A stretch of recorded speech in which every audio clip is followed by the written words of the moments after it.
Querido irmão, querida irmã, chego ao seu coração, chego a você que acessa o nosso portal da Catedral Diocesana de Araçatuba. Que a paz do Senhor esteja na sua vida, na sua casa e com todos os seus. Como tenho feito sempre, venho até você para refletir, ainda que rapidamente, sobre alguns aspectos da vida da Igreja, da nossa liturgia, da nossa caminhada eclesial. Neste dia 29 de junho, nós celebramos a festa dos santos apóstolos Pedro e Paulo, aqueles que são considerados as colunas fundamentais do Evangelho, aqueles que são chamados, com razão, de as duas colunas principais da evangelização da vida da Igreja.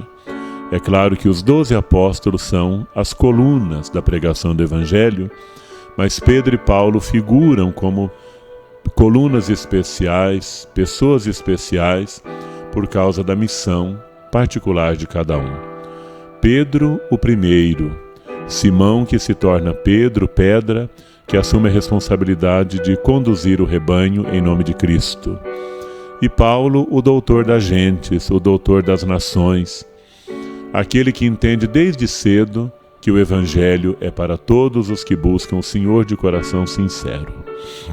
Nós vamos ouvir o Evangelho de Mateus, neste domingo, falando do primado de Pedro, O Evangelho de Mateus 16. Jesus dirige a seus discípulos duas perguntas importantes. A primeira, quem dizem os homens ser o Filho do Homem? E os discípulos respondem de acordo com o que escutavam no meio do povo. Elias, Jeremias, João Batista ou algum dos profetas. Havia de fato muita confusão religiosa no tempo de Jesus. Cada grupo esperava o Messias de acordo com a sua expectativa, com o seu interesse, com a sua visão de mundo. E entre o povo corriam tantas histórias. Elias vai voltar, um grande profeta vem, os antigos profetas voltarão para restaurar Israel e libertá-lo do jugo de Roma. Mas Jesus pergunta pela segunda vez, dirige aos seus discípulos a segunda e mais importante pergunta: e vós, quem dizeis que eu sou? Essa pergunta hoje é dirigida a cada um de nós e a toda a Igreja, pois o Evangelho é Cristo que nos fala, como dizia Santo Agostinho. Quem é Jesus para nós, não é? Pedro respondeu em seu nome e em nome dos seus companheiros: Tu és o Messias, o Filho do Deus vivo. De fato, Jesus é o Cristo de Deus. Não é Elias que voltou, não é João Batista que ressuscitou, não é uma figura qualquer, mas é o Filho do Deus vivo, o Messias, é o próprio Deus encarnado que visita o seu povo e permanece no meio de nós para sempre. E Jesus, vendo que Pedro responde isso, elogia-o dizendo que não respondeu segundo a carne, mas foi o Espírito de Deus, foi o próprio Deus quem o revelou. De fato, Pedro entendeu quem era Cristo. E hoje nós somos convidados a entender a mesma coisa, que Jesus é o Filho do Deus vivo, aquele em quem encontramos a vida. Simão se torna Pedro, pedra, a pedra que abriga, a pedra que é fortaleza para todos os que querem conhecer Deus na comunidade cristã. Pedro recebe as chaves do reino dos céus, para abrir e fechar as portas, para que as pessoas entrem e saiam.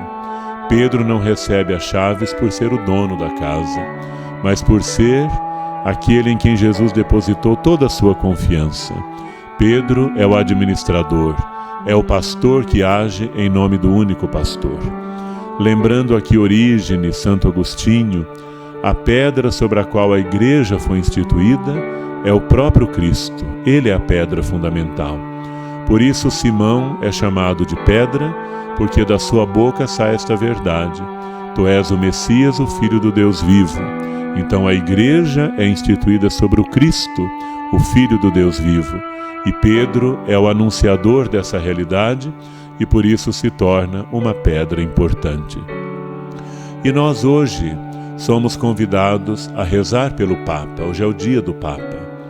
Rezar pelo Papa que tem a missão de continuar aquela afirmação de Pedro: Diante desse mundo tão conturbado, ainda marcado pela violência, diante de tantas ideias a respeito de Jesus, muitas vezes até confusas, né? O Papa tem a missão de dizer para todos nós cristãos: o Cristo é o Messias, é o Filho do Deus vivo. Jesus não é uma figura qualquer, nem uma figura a mais, mas Ele é o Deus encarnado em quem encontramos a vida quando professamos nele a nossa fé, vivendo em comunidade. O Papa tem a grande e bonita missão de confirmar-nos na mesma fé em Cristo, de dirigir o rebanho que não lhe pertence, mas pertence ao único e eterno pastor. Nesse sentido, rezemos de modo especial hoje pelo Papa Francisco, que, como temos acompanhado nos noticiários, tem empreendido já muitas reformas na Igreja. E ele tem muito trabalho pela frente, muito que nos ajudar a viver melhor como Igreja, começando pela administração central dessa mesma Igreja.